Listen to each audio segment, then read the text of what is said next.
Hello दोस्तों, स्वागत है आप सभी का मेरे इस यूट्यूब चैनल पे। दोस्तों, आज की इस वीडियो में हम लोग बात करेंगे फाइनेंशियल फंक्शन के बारे में। एक्सेल के अंदर फाइनेंशियल फंक्शन का क्या यूज़ होता है और कैसे हम इन फाइनेंशियल फंक्शंस का इस्तेमाल करके किसी लोन अमाउंट के लिए उसका इंटरेस्ट रेट और टाइम पीरियड के हिसाब से उसकी ईएमआई कैलकुलेट कर सकते हैं। साथ ही साथ हम ये पता लगा सकते हैं कि टोटल कितना payment at the end of this EMI हमें देना होगा। और साथ ही साथ हम लोग ये देख सकते हैं कि हर इंस्टॉलमेंट में जितने भी इंस्टॉलमेंट हम पे करेंगे उसमें कितना हमारा प्रिंसिपल जाएगा, कितना इंटरेस्ट जाएगा। और हम एक यहाँ पर कैलकुलेशन देखेंगे जिसमें कि हमें बताते रहेगा कि फर्स्ट इंस्टॉलमेंट के बाद आपके पास कितना रेस्ट अमाउंट बच गया है।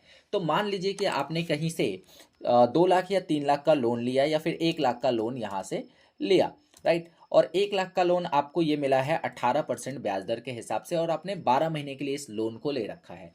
तो आपकी जो हर मंथ की ईएमआई कटेगी वो 9,168 रुपये की कटेगी।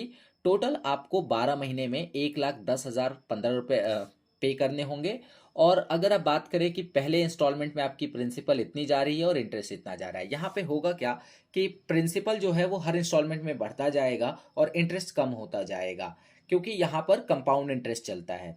तो ऐसे क्या होगा कि जो रेस्ट अमाउंट है उस पर इंटरेस्ट लगता है। दैट्स वाई यहाँ क्या होता है कि इंटरेस्ट हर महीने में कम होता चला जाता है। जैसे पहले महीने में 1500 है, दूसरे महीने में 1300, फिर तीसरे महीने में 1200 का इंटरेस्ट बन रहा है और वहीं प्रिंसिपल बढ़ता चला जाता है। ईएमआई आपकी हर महीने सेम रहेगी और साथ ही साथ ये बता देगा कि रेस्ट अमाउंट कितना रह गया है। अगर मैं यहाँ पर जो अमाउंट है उसको 10% का इंटरेस्ट रेट कर दूं तो यहाँ पर आप देखो कि चेंज हो गई है चीज़ें। तो इस तरीके का कैलकुलेटर कैसे बना सकते हैं आप एक्सेल के अंदर, इसको जानने के लिए आप वीडियो में अंत तक बने रहिएगा, क्योंकि इस वीडियो में मैंने पूरा एक्सप्लेन किया है A to Z की कैसे आप इसे बना सकते हैं। तो चलिए वीडियो को शुरू करते हैं। वीडियो अगर पसंद आए तो वीडियो को लाइक जरूर कर दीजिएगा, अपने दोस्तों के साथ जरूर शेयर करिएगा। तो सबसे पहले आप यहाँ पर देखिए कि मैंने यहाँ पर एक टेबल बना रखा है जिसके अंदर यहाँ पर वो सारी चीज़ें अवेलेबल है। अब कौन से फॉर्मूले हमें कहाँ इस्तेमाल करने हैं वो मैं आपको बताता हूँ। तो सबसे पहले बात करते हैं डाउन पेमेंट की। तो डाउन पेमेंट का मतलब होता है कि अगर आप कोई लोन ले रहे हैं या लोन पे कोई गाड़ी ले रहे हैं तो उस समय आपको कुछ डाउन पेमेंट करना होता है। एंड डाउन पेमेंट के ऊपर आपका कोई इंटरेस्ट रेट नहीं लगता है। तो डाउन पेमेंट एक्चुअली क्या हो गया कि अगर आपने कोई लोन लिया या कोई गाड़ी बुक की जिसमें डाउन पेमेंट आपने 20,000 कर दिया, लाइक 1 लाख का लोन लिया और उसमें से 20,000 आपने डाउन पेमेंट कर दिया, तो अब आपका जो अमाउंट है वो 1 लाख का लोन नहीं है।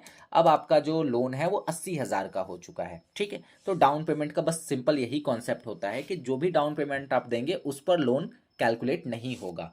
तो यहाँ पे मान लीजिए हमने 20,000 का डाउन पेमेंट कर दिया, 1 लाख का लोन है या 1 लाख की गाड़ी हमने फाइनेंस कराई, तो जिसमें से 20,000 का हमने डाउन पेमेंट कर दिया।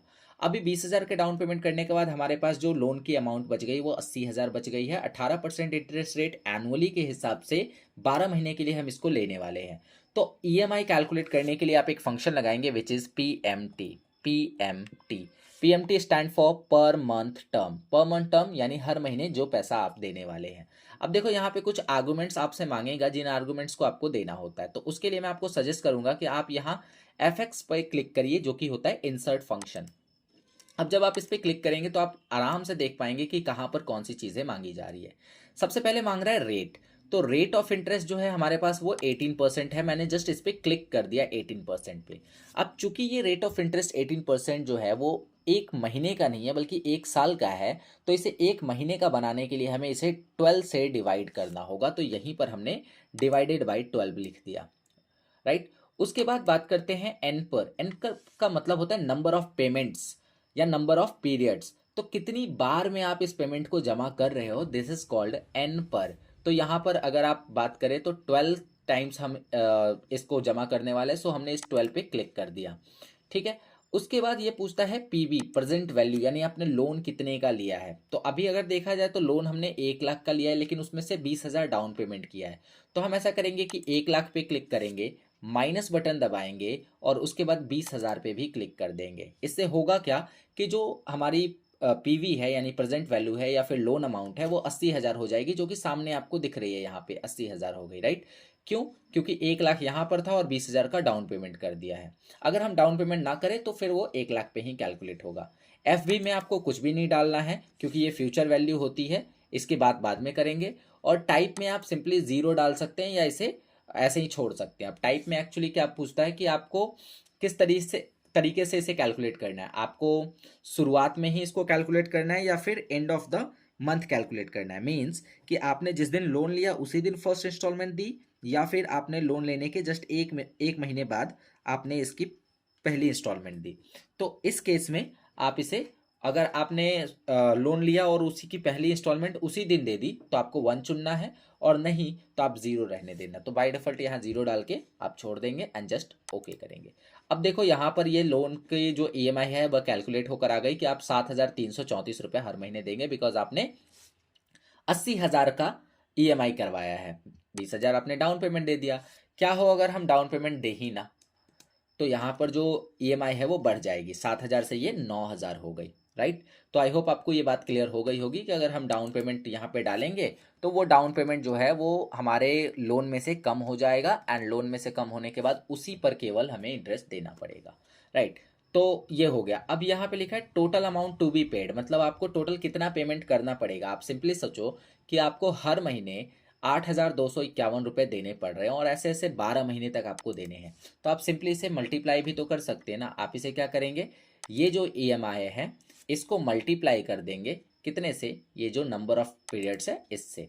तो इससे क्या होगा कि आपको पता चल जाएगा कि आपको टोटली कितना पेमेंट करना है। अब 1 लाख में से 10,000 का आपने डाउन पेमेंट कर दिया है, तो आपको 99,000 रुपये अभी और पे करने होंगे विद इंटरेस्ट।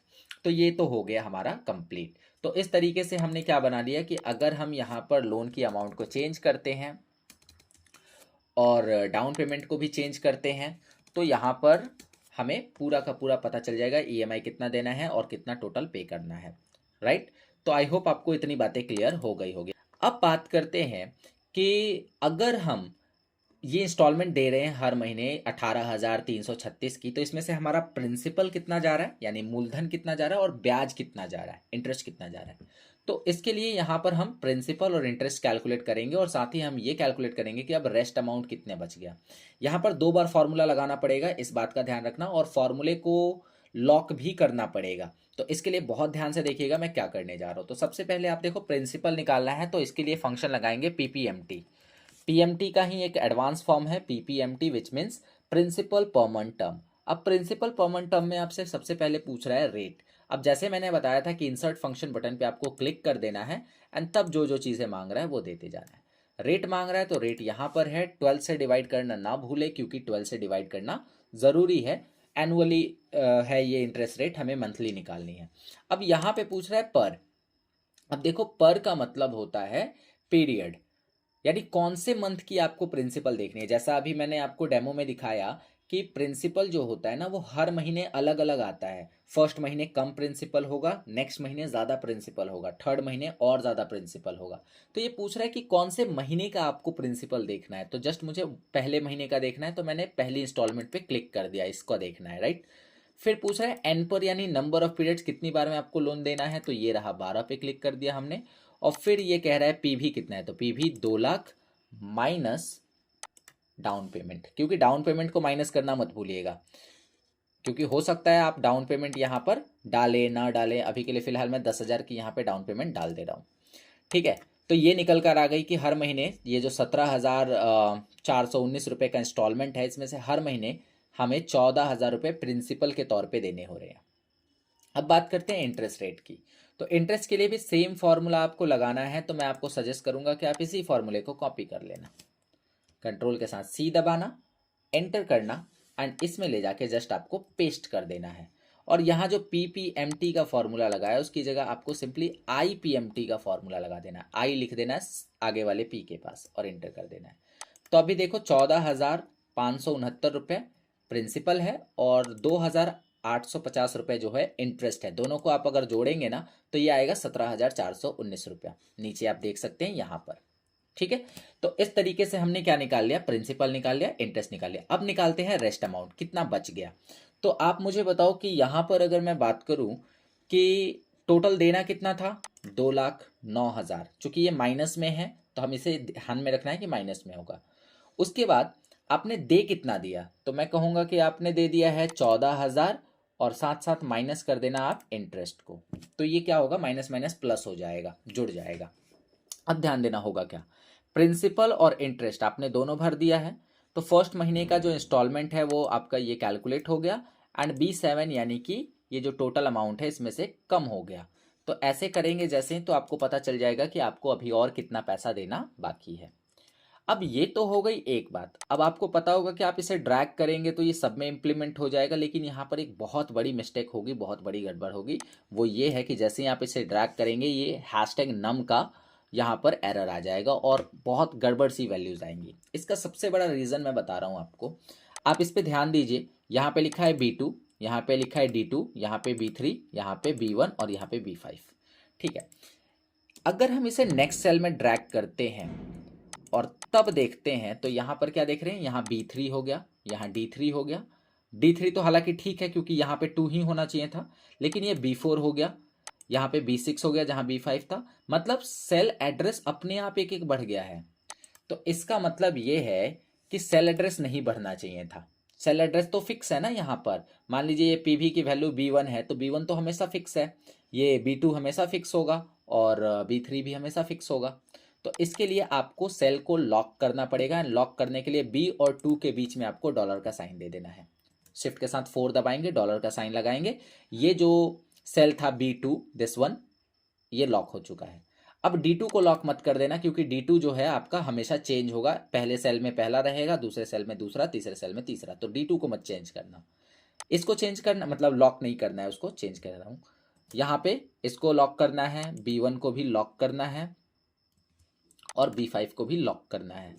तो इस तरह से हमने लॉक कर दिया। तो लॉक करने से फ़ायदा क्या होगा आपको मैं दिखा रहा हूँ इसे ड्रैग करके, कि ये जो वैल्यू है B2 ये नहीं चेंज हुई, ये B3 चेंज नहीं हुआ, B1 चेंज नहीं हुआ, लेकिन D चेंज हो गया क्योंकि इसके पहले में D2 था, अभी D3 हो गया, राइट।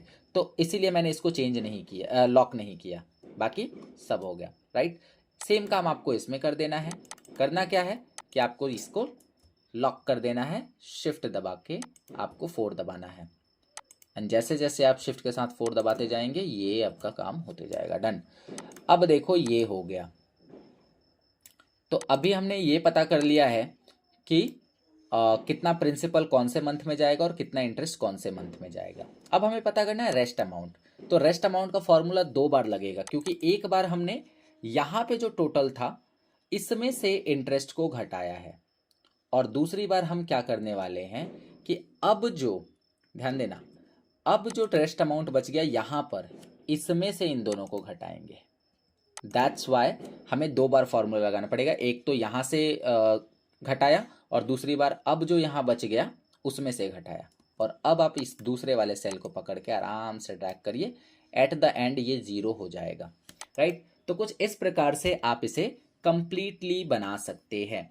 तो आई होप कि आपको ये सारी बातें क्लियर हो गई। हाँ, आपके साथ ऐसा होगा कि ये वैल्यू रेड आ रही होगी, तो उसके लिए आपको सिंपली यहाँ सेलेक्ट करना है, इस पे जाना है। ये देखो अभी आपकी जो वैल्यू आ रही होगी वो रेड इस तरीके से आ रही होगी। तो आपको क्या करना है, इसे सिलेक्ट करना है। सिलेक्ट करने के बाद में आपको यहाँ पे नंबर वाले कॉर्नर पे चले जाना है, एंड यहाँ से ब्लैक वाला आप चाहें तो फॉर्मेट चुन सकते हैं। उसके साथ अगर आप इसके साथ रुपीज़ का सिंबल लगाना चाहें लगा सकते हैं, ऑलरेडी लग चुका है यहाँ पे। और इनके साथ भी अगर आप रुपीज़ का सिंबल लगाना चाहें सेम प्रोसेस से आप क्या कर सकते हैं, यहाँ से जाएंगे और करेंसी ले लेंगे या नंबर वाला अकाउंटिंग ले लेंगे और यहाँ से रुपीज़ का सिंबल इसमें ऐड कर देंगे। ठीक है, तो कुछ इस तरीके से ये ऐड हो जाएगा। तो अकाउंटिंग की जगह मैं ऐसा करता हूँ, इसको नंबर फॉर्मेट दे देता हूँ या फिर करेंसी दे देता हूँ। ठीक है, चलेगा। तो हो गया इस तरीके से। इसमें भी हम करेंसी फॉर्मेट ही दे देते हैं या इसी फॉर्मेट को हम फॉर्मेट प्रिंटर से अप्लाई कर देते हैं। तो समथिंग लाइक दिस ये कम्प्लीटली हमारा बन के रेडी हो चुका है। बाकी आप इसे सेंटर वगैरह कर सकते हैं। तो आई होप आपको ये सारी चीज़ें क्लियर हो गई। आप एक बार इसकी टेस्टिंग कर लीजिएगा। 1 लाख रुपीज़ यहाँ पर आपने डाला और 1 लाख में से, सॉरी 1 लाख नहीं है, 10,000 है, तो 10,000 की जगह मैंने इसे 1 लाख कर दिया। एंड 1 लाख में से आप देखो कि 10,000 आपने क्या कर दिया है, डाउन पेमेंट कर दिया है। दैट्स वाई यहाँ पर आपको ये सब देखने को मिल रहा है। अब मान लो आपने 40,000 इसमें से डाउन पेमेंट कर दिया, तो फिर आपका इंस्टॉलमेंट कम हो जाएगा और टोटल अमाउंट भी कम हो जाएगा, इधर प्रिंसिपल इंटरेस्ट भी कम हो जाएगा। तो इस तरीके का कैलकुलेटर आप बहुत ही आसानी से बना सकते हैं एक्सेल के अंदर using financial functions. And financial function में मैंने आपको 3 ही फॉर्मूले बताए हैं। एक है पर मंथ टर्म, दूसरा है प्रिंसिपल परमनेंट टर्म यानी कि पीपीएमटी और तीसरा है इंटरेस्ट परमनेंट टर्म यानी कि आईपीएमटी। तो आई होप आपको ये वीडियो पसंद आई है। वीडियो अगर पसंद आई हो तो वीडियो को लाइक जरूर करिएगा, चैनल पे नए हैं तो सब्सक्राइब जरूर कर लीजिएगा और अपने दोस्तों के साथ जरूर शेयर करिएगा। बाकी वीडियो कैसी लगी है कॉमेंट करके जरूर बताइएगा। मिलता हूँ आपसे नेक्स्ट वीडियो में। Okay bye.